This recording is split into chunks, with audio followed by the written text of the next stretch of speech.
beginning I said that Johnny's here for a good time, not a long time. I love it. It's like people would initially think that. Yeah.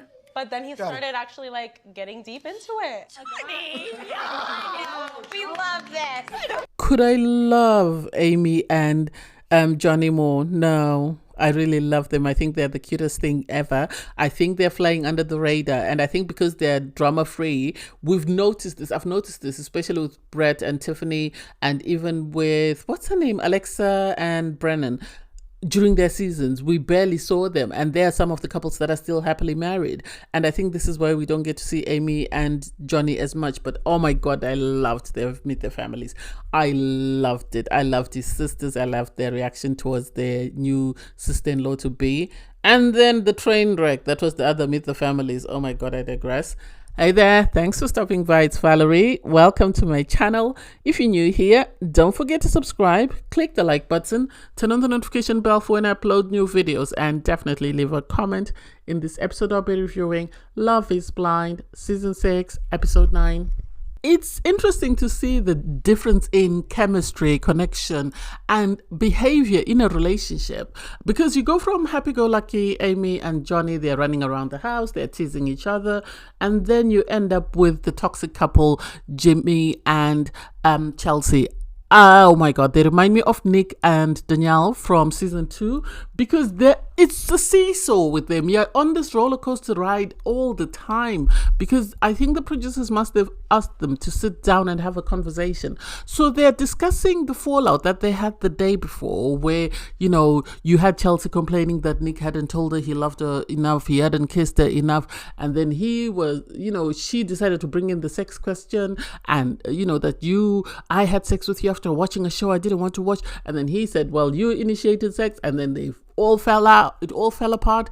He went to his place because she said she was going to her place. Now she's upset that, why did you leave me? And it's like, make your mind up, love. Make your mind up.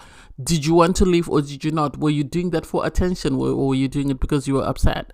I don't get it, and I don't understand them, and I think personally they need to break up. That's just my opinion. I'm going to keep saying that, just because they're in an unhealthy relationship. They are draining each other, and I don't think Trevor, this is what he wants. I know, you know, we also should pick Trevor, but I don't think this is what Trevor wants, and I think he escaped. He's a lucky man. Oh my God, why are the good couples falling like flies and the toxic couples still standing? Because now with Brittany and Kenneth gone, we only have Amy and Johnny. So we have Laura and Jeremy sort of meet up with Laura's family, and oh my God, train wreck. It was a train wreck. First, from her describing her parents' relationship, telling the world that her mom and dad are very toxic and they are in what sounds like a loveless marriage, because she said they just, you know, tolerate each other.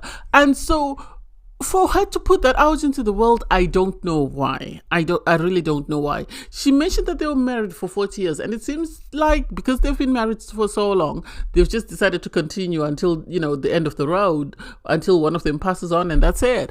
Because otherwise, she didn't say anything positive, or I didn't hear anything positive from the edit, which is really sad.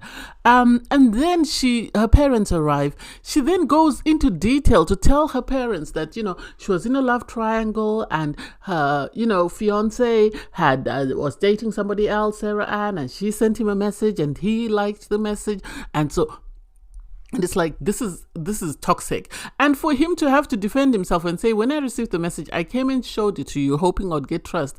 She didn't say that bit to us. She didn't say that. All she said when she met Jessica was that, you know, he received a message from Sarah Ann that was saying, if things don't work out with Laura, I'm always here. And so it's like, what else is she hiding? And why would she think that's appropriate? She says she doesn't want a toxic relationship like a family. And what is she doing? She's setting them up for disaster by doing this. I know her mom sort of tried, and her sister-in-law tried to change her opinion of her husband, but I think she's just with him to be on TV. I think she's got the ick from him, and I think she's just being with him just for the sake of it, because she won at the end of the day. Her scenario is totally different from the Chelsea, Kwame, and Micah scenario, because Chelsea really loved Kwame. I don't think Laura really loves Jeremy. I think she's just with him just for the sake of it, but she's not coming across as someone who likes the person she's with, because you would have expected her to at least allow him to put his best foot forward on the first meeting with her family, and then afterwards they could have behaved in a totally different way. But hey, it is what it is. Could Amy and Johnny be cuter? Oh my God. So they go for a dance class. I remember Jared once said he and Diana went for a dance class, but we didn't get to see it. So I think the producers are struggling to get anything that's toxic with these two, because they don't want the viewers to know which couple said yes. And I think this is why they sort of showed us the dance class, because they knew it would be chaotic and poor Johnny would struggle. But I found it endearing. I really loved it. And it was so cute to see two people just happy to be with one another. On Love is Blind, you always get that one couple that are drama free, that just go smooth sailing. Yes, the producers will find something to pick on to sort of say this is their issue, but otherwise that's it. And I think in this season that couple could be Amy and Johnny, and it's surprising that not a lot of people are talking about them. I know last season, who got married from last season? I don't even think anyone said yes last season. Oh yeah, we had what's their name? Yeah, we had the interracial couple. I've forgotten their names completely. Season 4, Brett and Tiffany were that drama-free couple. Season 3, I don't think we had anyone say yes. And so it's quite interesting. I really need to go back and watch and see who's still married. Oh God! Once the season ends, I switch off completely and I move on. Sorry about that. I'm so terrible with names. Oh my God! We're still pretending that AD and what's his name, Clay, had an ideal match. Oh my God! Here we go. Anyway, they go for family meetup. So they meet up with Clay's mom and sister. And for me, I don't even know why AD is entertaining this relationship. The mom and sister seem very great, but it seemed more like an interview than actually a family meetup. I don't know whether that's how they're supposed to be, because it was so awkward.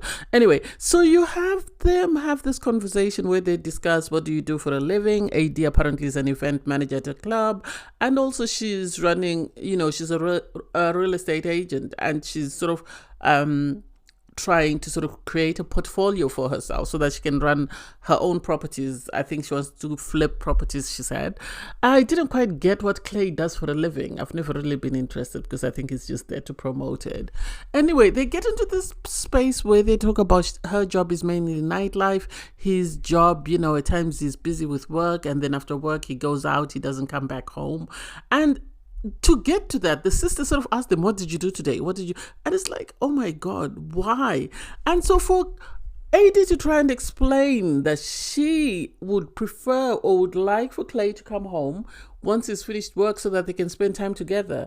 And he's like, well, you work nights, so you might not be at home, so why should I come at home? What's the problem? At one point, you could see that AD and the mother felt uncomfortable, because the mother said, I'll just take a sip. And AD was like, whoa, because it was too much. It was too much.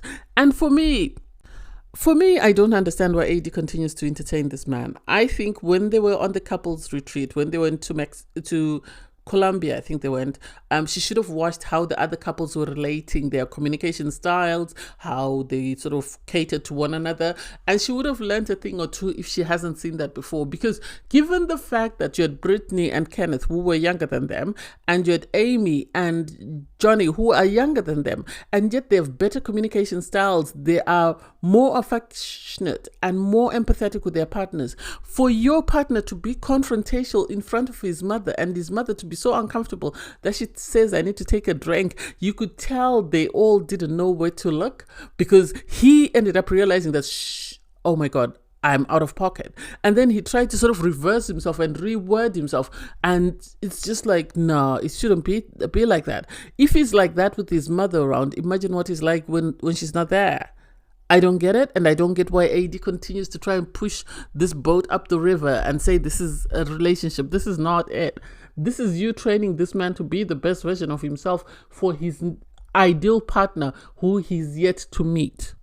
This is why the mother said, for the right person, you make time and you have patience. And so it's like she can tell that this is not it. can we go back to a season like season 4? Please, please, please. Because what the hell? All the couples are very toxic and very, oh my God, the Meet the Families are, oh my God, is all I can say. Because you have, Jimmy take Chelsea to go and meet his friends, and of all the genders he could pick, he chose his 2 female friends. And we all know Chelsea. We've watched Chelsea. This is episode 9. We know her insecurity is going to be off the charts. Yes, she's going to behave around his friends, but once they leave, you didn't tell me you loved me, you didn't kiss me, you didn't reassure me in front of your friends. How do I know that you're not sleeping? Because she sort of brought it up in a way that, first off, she brought up the fight that they had and the fact that, he said the comment he made about the sex, and it's like, why? Why do we need to discuss this? This is uncomfortable. And the fact that they had to go into detail that he cried during sex, it's like, oh my God, make it stop. I want it to stop. And then they had this conversation where she was telling them, oh, how do you feel about him having girlfriend? And then they went into, how do you feel about him having girlfriends? And, oh no, I'm okay with that. I liked you guys. As soon as he said, you wanted to know what I was wearing, this, that, and that. And it's like, we all know that's not the case. Please be honest, because we know you're going to read this man a new one once the 2 of you are finished with this meeting. You're going to be dressing him down. You're going to want to know why, of all the people, he had to have female friends. You're going to have an opinion about those female friends and how those female friends feel about you. She even implied that, when they said, you seem like a very good girl, and she, I hope you trust his judgment. And it's like, oh my God. They should be seeing red flags. If they're not seeing red flags, then they're not really Jimmy's best friends. And so, I don't know. They said they were happy, that he likes her. He's with someone who seems to love him, but there's a lot more going on with this couple, and they can't be that naive that they can't see it. I think they're just trying to be good because they're on camera. Oh my God, could I love Johnny's sisters more? Oh my God. They gave me a good feeling, especially given how awkward the other Meet the Families had been. So you have Johnny's sisters and one of their fiancés turn up. So, they're there to meet Amy. And for me, I loved it. This is my favorite this season thus far. This is my favorite. I don't think anything can surpass this. Because their excitement. Because at first they told her, I don't know whether Johnny warned you that we're a very loud family. And she says, I come from a very loud family, so I'm used to it. And to see their bonding, it was totally different. There was no interview style like, the one you had with AD and, Clay's sister. No, they were just talking, they were just laughing, and it was so bubbly and so happy and so joyful. And then they got into the sort of what happened in the pods, and the fact that she said, at first I got the impression that Johnny was just there for a good time, and then speaking to him, I realized she could have brought up the contraception stuff, she could have brought up anything, but she immediately flipped it to a positive, and how she grew in love with this guy through the wall. And oh my God, his sisters were so excited. At one point, one of the sisters said to her, I don't know whether I'm allowed to say this, but Johnny, you need to say yes. If you're not saying yes, I'm saying yes, because I love her. And you could see the sisters were ecstatic. They were ecstatic. They are on board. And I like Amy. Amy hasn't been there for the drama. Her edits have been amazing. And so I really hope this works for her and Johnny, because they really make a cute couple. And the fact that her sisters approve, obviously they're going to run home and sort of report to their parents and the rest of the family. And she's made a good impression, which is good, which I love. Whereas the other Meet the Families were very awkward and, there were very bad impressions made. Anyone would be lying if they said they didn't foresee the train wreck that is Jeremy and Laura. Because Laura was always hypercritical of this man. She barely said anything positive. She spoke of the things that she didn't like that he did. She spoke of his clothes, his behavior, the fact that he had spoken to his ex. She didn't like that in front of her family. So the idea that they would fall apart is not shocking for me. It's not shocking at all, because she was looking for an excuse. I think as soon as she saw him, she got the ick, and that just got worse with time. And so for her, I think she was looking for a way out. And this is why she kept sort of making comments that made it obvious that there were a lot of things about him that she couldn't stand. So I don't know why Love is Blind only chooses to show us 5 couples. I don't know whether it's because they only have a crew big enough for 5 couples. I think whoever proposes should be followed on the experiment until either they say yes on wedding day or until they break up. Because now we have 2 couples that seemingly have broken up. We're only left with 3 couples. Of the 3 couples, it's only Amy and Johnny that seem to be the better couple. The other 2 are very toxic and very turbulent.